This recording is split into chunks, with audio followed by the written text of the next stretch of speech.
AEW Dynamite tried to blow us away tonight by going old school with the likes of Jeff Hardy, Chris Jericho and RVD all competing on the show. The only problem is they're all probably like 15 if not 20 years past their prime. Welcome back, guys, to Fog Wrestling for your Dynamite review.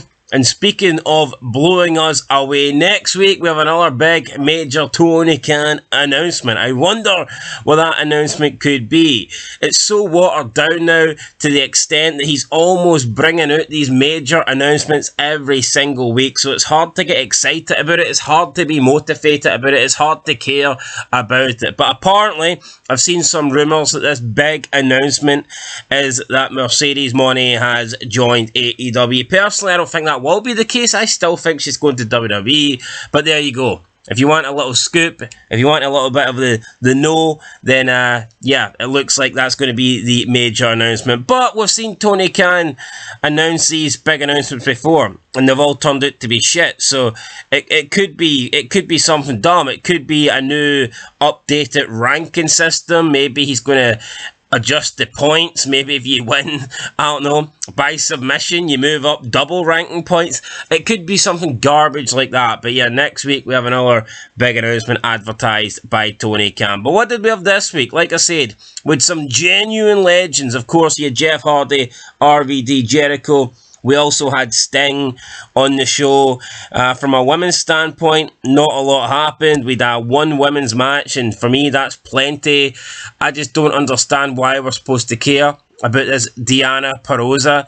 And if she takes the belt away from Toni Storm, then that will probably be one of the biggest mistakes that Tony Khan has made as a booker during his time in AEW. I look at Deonna Purrazzo, and there's just nothing there. She's boring, nothing interesting. I mean, the only thing I can do to keep myself entertained while watching her matches is count the amount of fat rolls that she's got. And by God, is she overweight. And if we can make fun of the guys, if we can point out the guys that don't have good bodies in wrestling, then let's point out the women too, because she is fucking overweight, man. And it is weird. You look at her, she's so fucking chunky, yet she's going to bitch and complain on Twitter and Instagram. I mean, get in shape. How about that? Get in shape for a wrestler.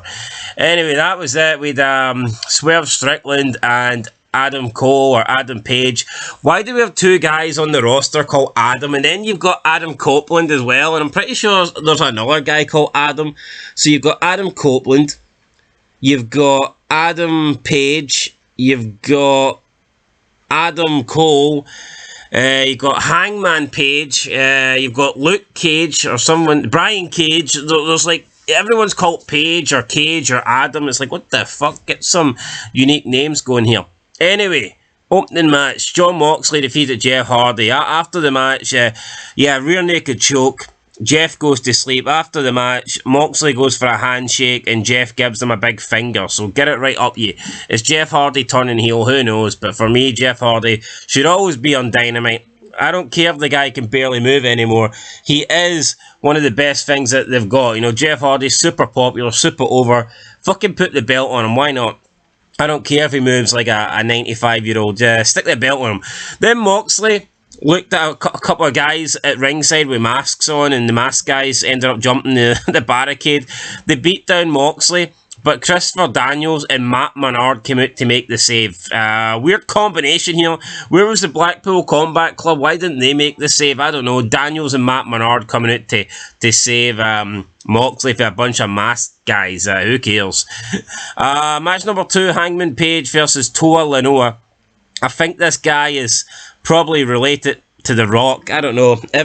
I'm just going to claim that every guy that looks Samoan is related to The Rock, because that'll kind of put them over a little bit. But Hangman Page wins. He hit his finisher. This Toa Lenoa just no-sold his finisher, but then he got beat by like a crucifix pin. It's like, what the fuck? Why did you no-sell his finisher and then lose to like a crucifix pin? I mean, what the hell is this? Crap match. Then we had Wardlow versus the Commander. So yeah, Wardlow versus Commander with the Undisputed Kingdom. It looked like, I don't know, Commander did a move off the top rope. I think he hits his knee off Wardlow's face or something like that. So it looked like Wardlow had like a facial injury, but then he pulled something on his leg or his knee and he was limping around. Went for the power bomb and could barely hit it on Commander. So we know there's been a lot of torn ACLs lately in wrestling. I wonder if this could be another one. Hopefully not. We then go backstage. Tony Schiavone is sitting down with Big Bill, Ricky Starks, Sting, and Darby Allin. Basically, Starks reminds Sting that his first win in AEW was over him back in 2021, and he's not forgotten about it, he's not forgiven it. He also says that Darby's attached himself to Sting to stay relevant. Nothing but the truth there from Ricky Starks. And see, when you see Ricky Starks sitting here, he just looks like a level above the rest. And even compared to Sting, when Ricky Starks talks, you listen to Ricky Starks. When he speaks, you're listening to the words that are coming out of his mouth. You look at him and he looks the real deal. And then you see him talking with Darby Allin, and it's like one of these guys looks like a professional wrestler. One of these guys acts like a professional wrestler, and then the other guy literally just does look like some fucking emo that should be at the skate park, that should never be in the business. So you can definitely tell. Anyway, Sting says that Darby's very overprotective of him, and next week they're going to both punch Ricky Starks. I don't know. We'll see what happens next week. Will Sting go into his retirement match as a champion? I mean, it probably makes sense because he's taking on the Young Bucks. I would not be surprised if Sting and Darby Allin win next week and then they lose the belts to the Young Bucks, because that's kind of how Tony Khan does things. He'll probably put the belts on the Young Bucks as quickly as he can. Match number 4, Kyle Fletcher with Don Callis and Hobbs versus Chris Jericho. Chris Jericho wins with the Judas effect. Chris Jericho looking old, man. Although he still moves pretty well, but when he went for the lion salt, and I know he wasn't going to hit it, but just, oh man, he just looked like a big sack of shit, and he's got a big gut on him as well. It's weird seeing Chris Jericho.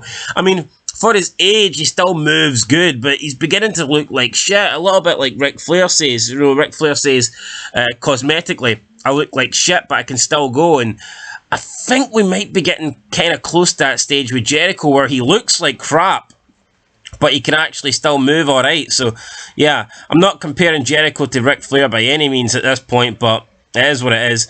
We then seen a video package showing the friendship between Tony Storm and Deonna Purrazzo. Then it was Bang Bang Scissor Gang time, baby. Basically just those two trios coming out and trying to put over the crowd. And I don't see what the point of this was, man. They're just doing their catchphrases, and they're basically stealing Billy Gunn's catchphrase, and it just didn't do much for me. And there was no like point of this. It didn't lead to anything. There was no match or promo or anything like that. It finished kind of abruptly, and it ended with them just saying that we've got 2 words for you, guns up. And it was like, what the hell? What was the point? Is that really what they came out and spent that time to accomplish, just to say guns up? Anyway, next match, Deonna Purrazzo versus Taya Valkyrie with Johnny Dynamite. Alright, every time I see Taya Valkyrie, I just cannot, I always ask myself this question.